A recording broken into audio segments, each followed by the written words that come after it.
여러분 모두를 진심으로 존경하고 사랑합니다. 오늘은 음력 6월 초여덟의 약사제일입니다. 초여세 날이 수일스님 생신이었는데 또 초여세 날이 은사스님의 일주기 추모제일이라서 거기 이제 송리산 법주사 탈불암까지 갔다 오시느라고 오늘 법회를 하게 됐습니다. 그리고 오늘이 화요일이니까 법회하기가 좀 더 좋은 날이기도 하고요. 수일스님 축하금 드립니다.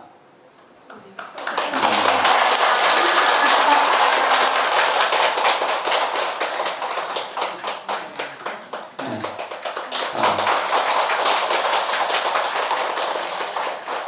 생일이라는 것에 대해서 생각 좀 해봅시다. 어제는 어디에 있습니까? 없죠?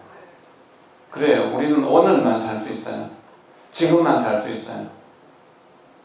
그러니까 우리는 어제 태어난 것이 아니고 1년 전에, 10년 전에, 69년 전에 태어난 것이 아니다는 이야기입니다. 매일매일 태어나고 있다는 겁니다. 순간순간 태어나고 있다는 겁니다.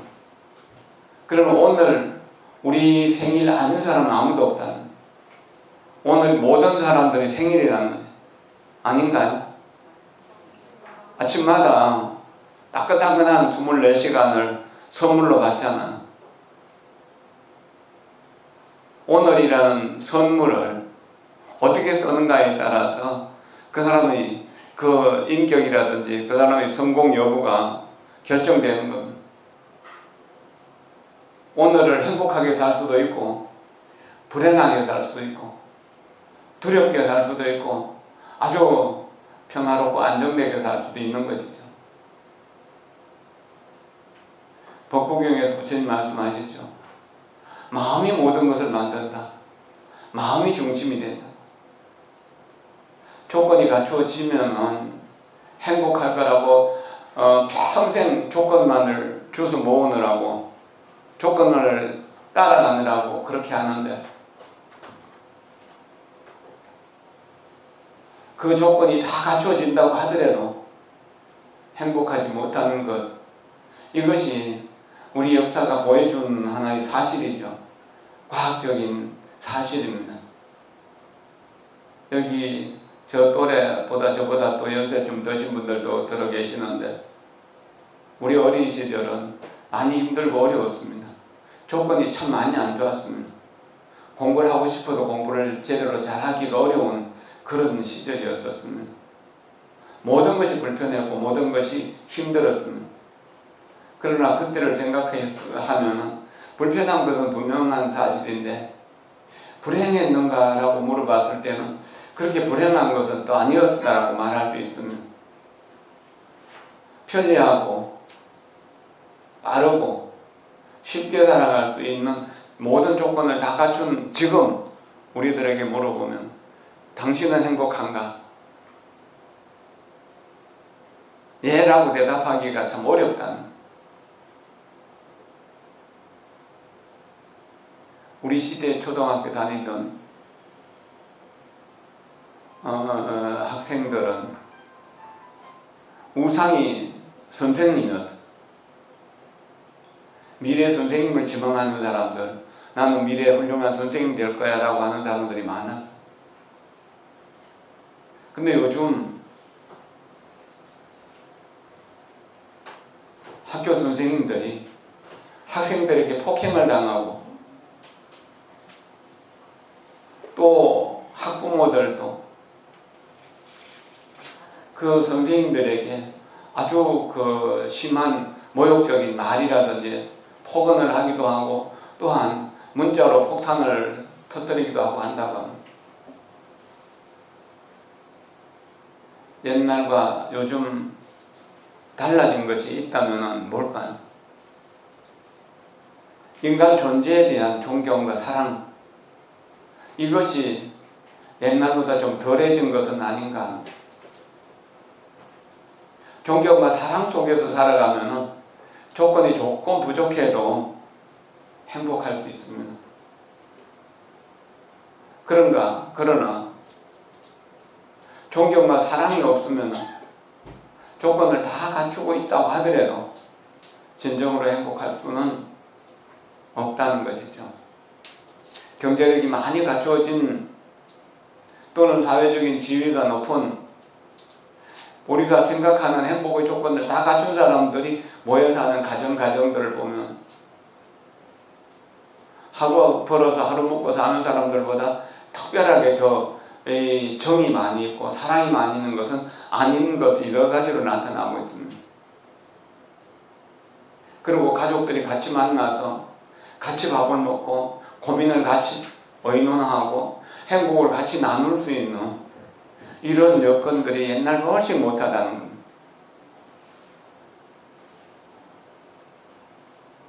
옛날에 한 달 걸려야만 서울 다녀올 수 있을 정도로 그렇게 어려운 시절이 있었습니다. 근데 요즘은 한나절 만에 갔다 올 수 있습니다. 볼일 보고 올 수 있습니다. 그렇게 빨라졌는데, 그렇게 쉽게 살아갈 수 있는데 왜 우리는 그렇게 바쁜가요? 뭐 때문에 그렇게 바쁜가요?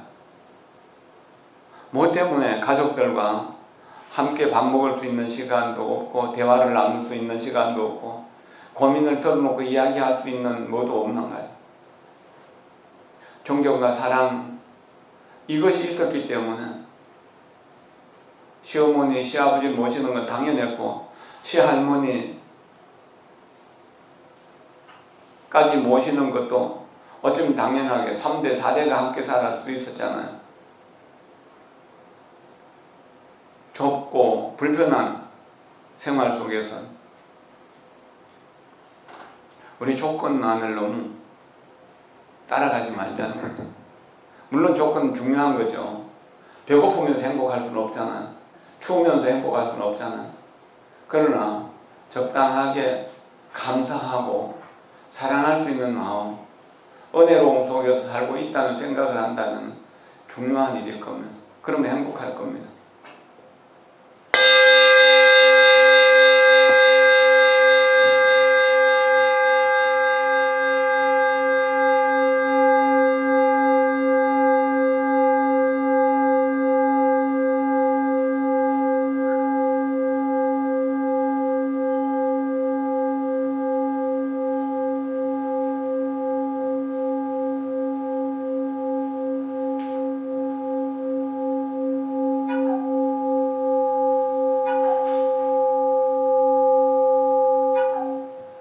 종소리는 어디 있습니까?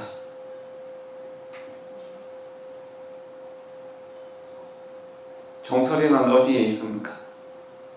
마음이 있습니다. 마음에 있는데 어떻게 마음이 소리를 들어요? 종을 안 칠 때도 소리를 듣고 있습니까? 마음이 있다면 종을 안 칠 때도 소리를 들을 수 있어야 되잖아.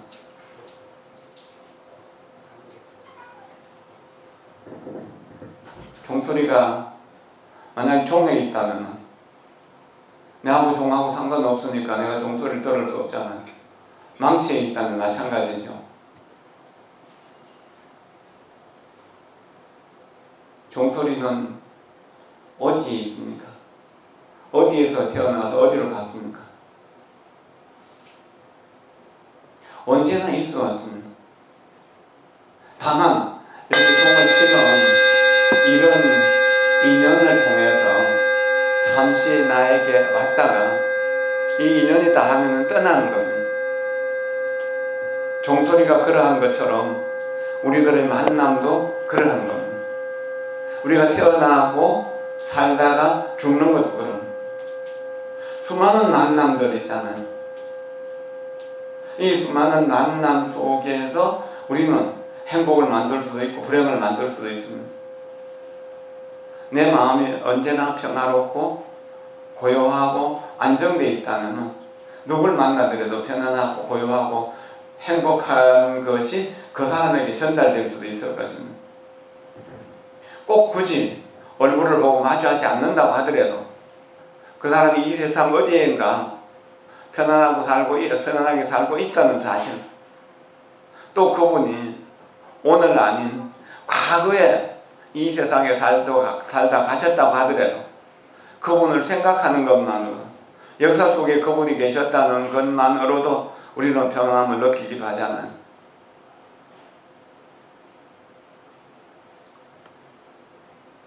생일이란 이런 인연 화합으로 잠시 드러나는 겁니다. 어제가 오늘을 만드는 것처럼 과거가 현재를 만드는 겁니다. 조금 전에는 여러분들 각자 집에 있었을 겁니다. 지금 여기에 왔습니다. 한의정사 법당에서 한이롭게 만납니다. 기쁘게 만나는 거죠. 그러나 앞으로 2시간 혹은 3시간 후에는 여기 남아있을 사람 별로 없을 겁니다. 다 각자 가는 겁니다. 그럼 여기에 태어난 것이고 이제 여기에서 죽어서 각자 자기 집으로 가는 거예요. 순간순간 태어나고 순간순간 죽어간다는 거예요. 죽지 않고 어떻게 태어날 수 있나요? 태어났는데 어떻게 죽지 않을 수 있나요? 죽음과 삶은 그렇게 맞물려 있습니다. 끊임없이 죽으면서 살아나는 겁니다. 우리가 걸음을 걸을 때 뒷발이 앞으로 나갈 때 계속해서 살아있음을 확인하는 거예요. 그러면 앞에서 볼 때는 살아있음이 되는 거지만 뒤에서 볼 때는 죽음이 되는 겁니다. 내 발자국, 내 인생, 내 역사는 어쩌면 계속 내 삶의 흔적이고 내 흔적은 내 삶의 시체라고 할 수도 있어요. 그림자라고 할 수도 있어요. 그러니까 이미 죽어 없어진 과거에 있었던 일 때문에 내가 속상해하거나 힘들어할 필요가 없다는 거죠. 저 사람이 나에게 갑질하고 폭언을 하고 또 나를 비난하고 꾸짖었고 때렸다고 하더라도 그것은 이미 과거 전에 지나갔는데 지나간 과거를 우리는 계속 안고 있는 거예요. 그래서 그 사람을 생각만 해도 화가 나고 속상하고 짜증이 나는 거예요. 생일을 생각하면 순간순간 태어나고 있다는 거예요. 과거는 없다는 거예요. 과거가 없기 때문에 과거 때문에 내가 화날 이유도 없는 거예요. 미래도 없다는 겁니다. 그렇기 때문에 미래에 대해서 두려워할 것도 없다는 겁니다. 오직 지금 여기 내가 존재한다는 것, 숨쉬고 있다는 것, 살아있다는 것, 이 기쁨, 이 행복만 보면서 사는 것, 이것이 생일을 맞이하는 마음 자세라고 할 수 있습니다. 틴나탄 스님의 책 중에서 첫사랑은 맨 처음 사랑이 아닙니다 라고 하는 책이 있습니다. 첫사랑뿐만이 아닙니다. 모든 만남, 처음 만남인 것 같지만 처음 만남은 없습니다. 오랜 세월 동안 서로 만나고 헤어지고 만나고 헤어지는 그 속에 우리가 잠깐 만나는 것입니다. 그리고 또 헤어지는 것입니다. 오래오래 인연이 있었기 때문에 오늘 또 이렇게 만난 것이고 다음에 또 만날 인연이 있는 겁니다. 그러니까 어제까지의 만남, 조금 이전까지의 만남이 서로 얹어놓고 불편한 관계였다고 하더라도 지금부터 기쁨과 행복으로 평화와 자유로움으로 서로 만날 수 있다면 내일은 더 좋은 만남이 되고 모레는 더 좋은 만남이 되고 더 나은 인생을 살아갈 수 있는 가치가 있다는 거예요. 그렇지 않습니까? 생일은 그것을 확인하는 겁니다. 우리의 사랑이 오늘 처음 시작된 사랑이 아니다는 무량억급부터 계속 흘러내려왔던 겁니다. 강물이 시작이 없이 끝없이 흘러내려가잖아요. 그런 것처럼 우리 인생도 그렇게 흘러가는 겁니다. 어디를 과거라고, 어디를 현재라고, 어디를 미래라고 하는 것은 우리의 관념 속에서만 있는 것이지 실제 있는 것은 아니다는 겁니다. 태어남의 기쁨을 오늘만 생각하는 것이 아닙니다. 매일매일이 오늘이 된다는 거예요. 매일매일이 태어남이 된다는 거예요. 그러니까 우리의 사랑도, 우리의 연민도, 우리의 기쁨도, 우리의 평정도 늘 지금 여기만 존재하는 것이죠. 오늘 공부할 대목 한번 보겠습니다. 조금만 읽겠습니다. 49쪽 상단에요. 나를 분노와 번뇌, 두려움과 불안에서 노연하게 하소서. 나를 분노와 번뇌, 두려움과 불안에서 노연하게 하소서. 나를 분노와 번뇌, 두려움과 불안에서 노연하게 하소서. 분노는 모든 사람, 심지어는 자신마저도 해치는 위험 요소입니다. 분노에 휩싸이게 되면 평화와 행복이 사라집니다. 어떤 사람들은 분노의 지배를 받는 삶을 살기도 합니다. 그런 사람들은 길을 가다가 누군가와 부딪히기만 해도 불같이 화를 냅니다. 이것은 주변 환경 때문일까요? 아니면 그 사람 속에 들어있는 분노의 씨앗 때문일까요? 내면에 들어있는 분노의 씨앗들을 깊이 들여다보셔야 우리에게 상처나 해악을 가져왔다고 생각되는 것들을 깊이 들여다보세요. 사랑의 명상을 행하면 이 두 가지 모두를 이해할 수 있습니다. 또한 스스로를 더욱 괴롭게 하는 사고나 행동의 습관적 형태에서 벗어날 수 있습니다. 가장 많이 괴로운 사람은 사실은 나에게 해를 입힌 사람입니다. 그 사람의 고통에 대해 깊이 생각하다 보면 내 안에 이해와 사랑이 생겨납니다. 그런 이해와 사랑의 에너지를 통해 치유가 가능해진다는 것입니다. 마음을 열어놓으면 고통은 순식간에 사라집니다. 사랑의 명상은 우리를 번뇌와 고통에서 노연하게 합니다. 한 브라문 교도가 부처님께 물었습니다. 스승이시여, 이 세상에 죽여도 괜찮을 것이 있다고 생각하십니까? 그러자 부처님이 대답했습니다. 그렇다. 그것은 분노다. 분노를 죽이면 평화와 행복이 온다. 세상의 모든 현자들이 죽여도 괜찮다고 생각하는 유일한 적이 바로 분노다. 부처님의 대답은 브라만 교도의 마음을 움직였고, 그래서 그는 부처님의 교단에 들어가 승려가 되었습니다. 그가 승려가 되었다는 것을 알고 그의 사촌이 부처님을 찾아와 욕설을 퍼부었습니다. 하지만 부처님은 아무 대꾸도 없이 그저 빙그레 미소만 머금었습니다. 사촌은 더 화가 나서 물었습니다. 왜 대꾸를 안 하는 거예요? 그러자 부처님이 대답했습니다.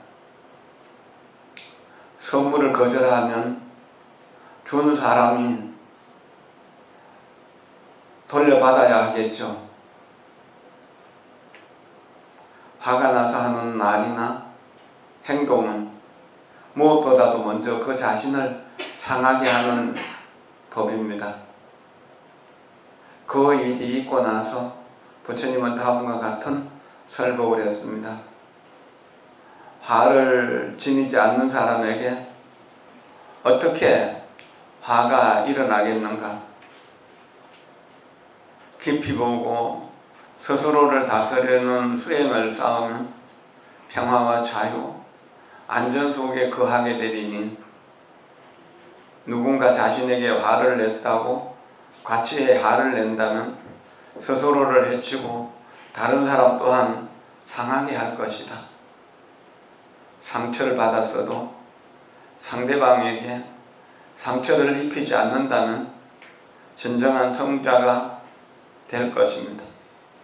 또한 그대의 승리가 두 사람 모두를 이롭게 할 것이다. 그대 자신과 상대방 속에 거하는 분노의 뿌리를 이해할 때 마음에 평화와 기쁨, 거침없는 자유가 깃들게 되리니 그대는 이제 그대 자신과 상대방을 치유하는 의사가 될 것이다. 이것을 이해하지 못하면 화를 내지 않는 것은 바보 같은 짓이라고 생각할 것이다.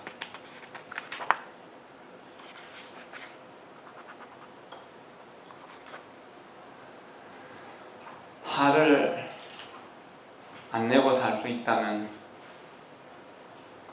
그대로가 행복일 거예요.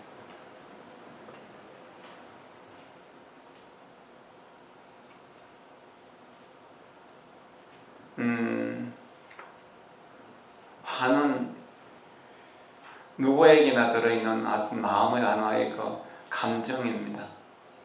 마음의 움직임이죠.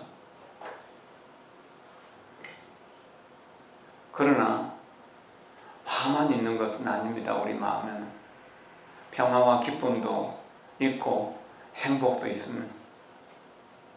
행복의 에너지에 계속 물을 주면 화는 일어날 수가 없습니다. 스스로 약해집니다. 뭐 요즘은 집에서 손님 치르는 일이 잘 없지만 옛날에는 손님 치르는 일이 많이 했었죠.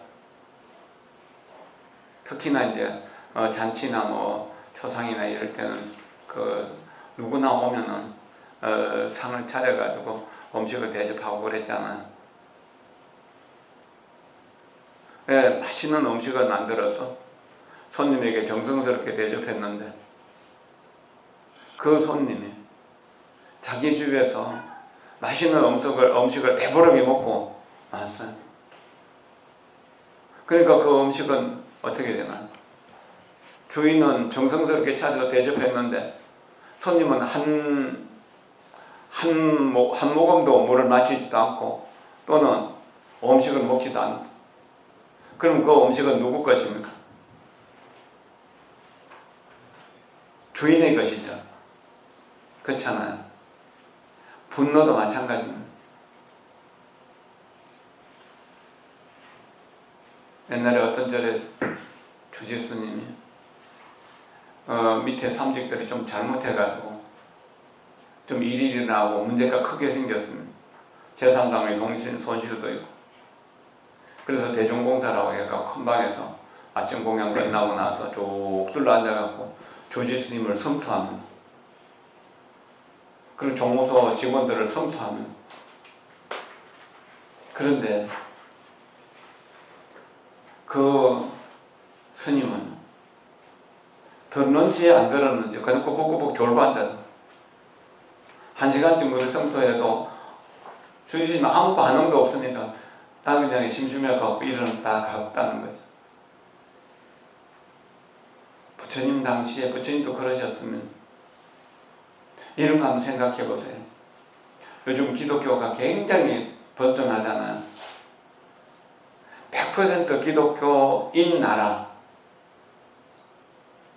모든 국민이 하나님만 맞는 예수님만 믿는 그런 나라, 그런 나라에서 한 30대 중반쯤 된 젊은이가 예수님을 믿는 것은 전부 삿된 길이다, 거짓된 길이다, 천국이란 없다, 이렇게 하면서 선언하고 나온다면 그 사람이 어떻게 거기서 살아남을 수 있을까요?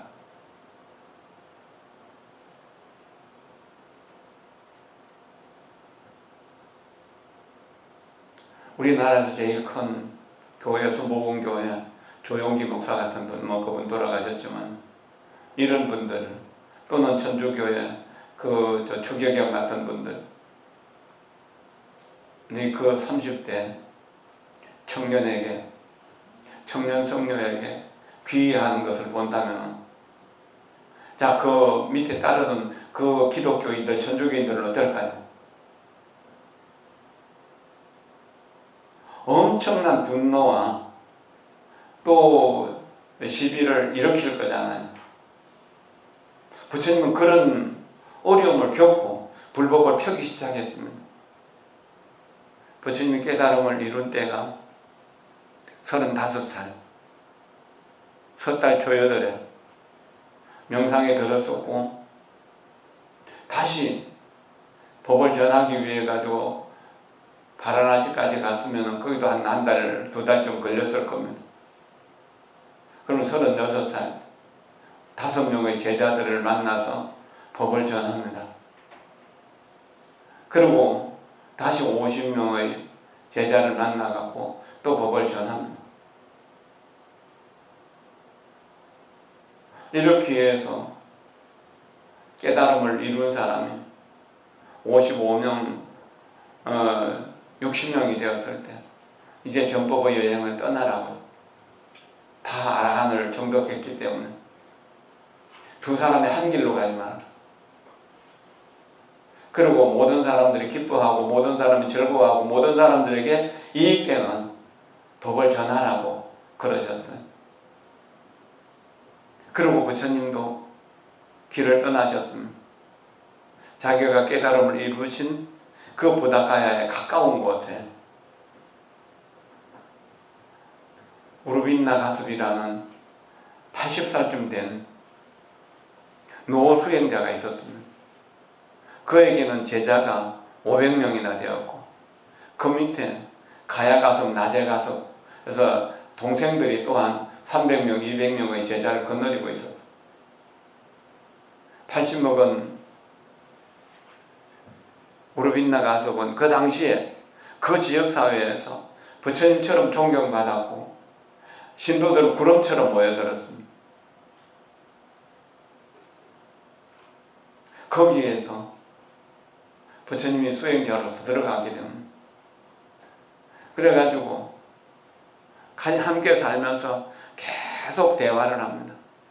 삶 속에서 항상 우르빈나 가섭보다 한 발 앞서서 그 사람 이겨내는 겁니다.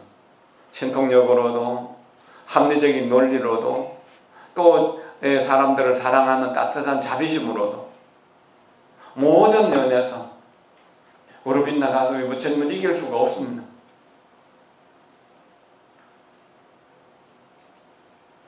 그래서 끝내 이제 그 우르빈나 가섭이 85인이면서 부처님 같은 존경심을 받고 그렇게 했다면 왕 이상의 권위를 가졌던 부처님 앞에 무릎을 꿇고 나는 당신의 제자가 되겠습니다.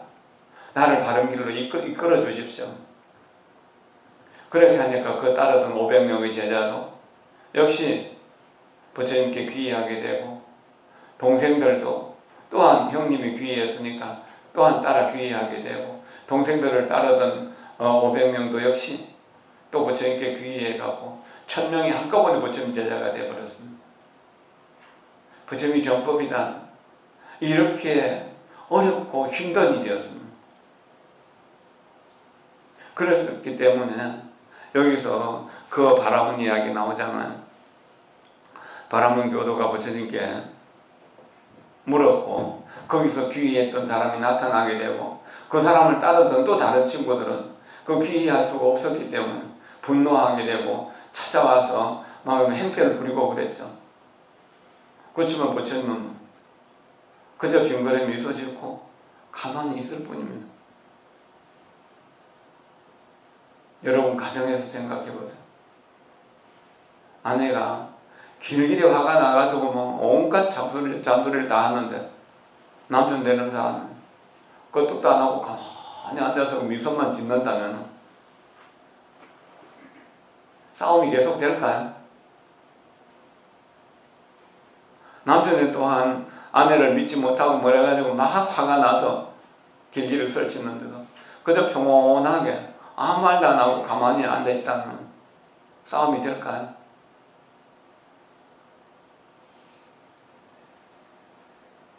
당신 말이 맞소. 당신은 옳소. 당신 뜻대로 하소. 그런다면 싸움이 될까?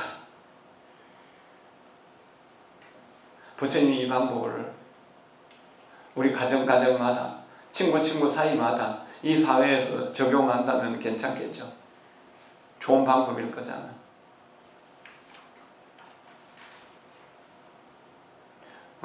요즘은 집안 베란다에서도 화초를 키우거나 혹은 채소 상추를 키우거나 그런 사람들도 있죠. 단독주택 같은 옥상에다 뭘 키우기도 하고. 그럴 때 만약에 이제 화초가 잘 자라지 않는다면 화초를 꾸짖고 욕하고 비난하면 어떻게 될까요? 잘 자랄까요? 잘 자랄 수 없겠죠. 뭐 때문에 못 자랄까? 안 자라고 있을까? 그걸 관찰해서 물이 부족하다면 물을 줘야 될 것이고, 햇빛이 부족하다면 햇빛에 쬐어줘야 될 것이고, 거름이 부족하다면 거름을 줘야 되겠죠. 어쩌면 우리가 사랑하는 가족은 우리가 키우는 화초와 같은 겁니다. 화초에 물을 주듯이 가족들의 그 상처받은 마음을 치유해주고 물을 줘야 된다는 거예요. 틱나턴 스미 수행법 중에서 꽃에 물 주기 수행도 있습니다. 남편은 나의 꽃이고 아내는 나의 꽃이면 내 부모도 나의 꽃이고 내 자식도 나의 꽃이면 어쩌면 집에서 키우는 상추일 수도 있습니다. 그것을 상추가 잘 자라지 않는다면 상추를 때리거나 꼬집을 수는 없는 겁니다. 왜 안 자라는지 알아야 됩니다. 그런 걸 깊이 사유해 보면은 이 아이가 무엇 때문에 화를 내는가, 무엇 때문에 공부를 안 하는가를 알게 될 것이고, 그 안 하게 되는 이유를 깊이 있게 사랑하게 되면, 알게 되면 사랑할 수 있게 되고, 그 환경을 바꿔줄 수 있습니다. 더 가치 있고, 더 의미 있고, 더 재미있는 뭔가 길을 열어주는 겁니다. 이것이 이해가 사랑을 만들어내는 거죠. 분노는 누구에게도 도움이 되지 않습니다. 그건 여러분들이 잘 알 겁니다. 우리가 산에 가서 약초를 캘 때도 독약이 들어있는 독성 강한 거는 캐오지 않거든요. 곡식밭에 가서 이렇게 곡식을 뜯어오거나 또는 이렇게 곡식을 거둘 때도 잡초는 거두오지 않습니다. 그런 것처럼 우리 마음속에 잡초가 되고 독초가 되는 분노와 욕심, 욕망 이런 것들은 거두지 말아야 됩니다. 그것을 내 재산으로 삼지 말아야 된다는 겁니다. 거기에는 거름 주지 말아야 됩니다. 배가 아플 때 배를 다스리고 손을 다쳤을 때 손을 치료하는 것처럼 우리 분노도 아픈 배와 같고 아픈 머리와 같고 다친 손과 같다고. 그러면 그것을 치유하는 일이 중요하다는 거죠. 그럼 우리가 좀 더 평화롭고 행복하게 살아갈 수 있습니다. 화를 안 내면서 살면 바보라는 소리를 듣습니다. 그러나 그런 바보라는 소리를 듣는 사람이 많을 때 우리는 좀 더 행복해질 수 있습니다. 합장하십시오. 사랑하는 당신이 내 곁에 있군요. 내 곁에 있는 당신을 사랑합니다. 사랑하는 당신이 내 곁에 있어서 참 행복합니다. 당신의 건강과 행복과 성공을 위해 최선을 다해 기도하며 돕겠습니다. 감사합니다. 오늘 이만큼만 하셔서 감사합니다.